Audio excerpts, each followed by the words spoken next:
Welcome to our channel. Today we how to log into ServiceNow Now Platform, full guide step by step clearly. To begin, open your preferred web browser. In the address bar, type the URL for your organization's ServiceNow instance. Press the Enter key to navigate to the login page.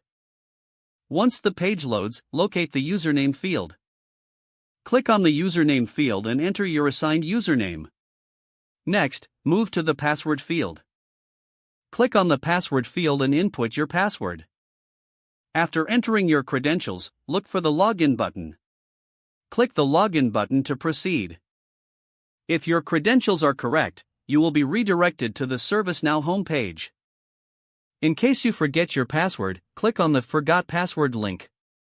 Follow the prompts to reset your password.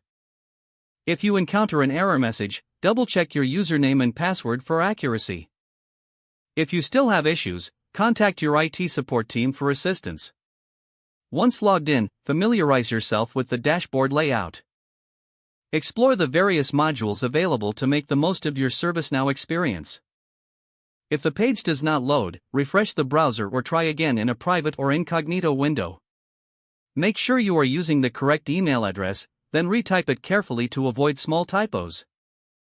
If your password is not accepted, use the reset option and create a new strong password you can remember. Check your spam folder for verification or security emails, then complete any requested confirmation steps. Enable two-factor authentication if available to improve account security and reduce unauthorized access risk. After signing in, review your profile details so your contact information and settings are accurate and current.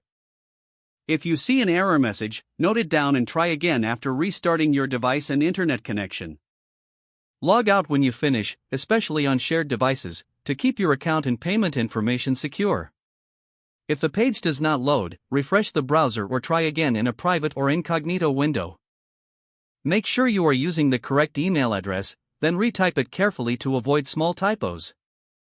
If your password is not accepted, use the reset option and create a new strong password you can remember. Check your spam folder for verification or security emails, then complete any requested confirmation steps. Don't forget to like this video and subscribe to our channel for more step-by-step tech guides.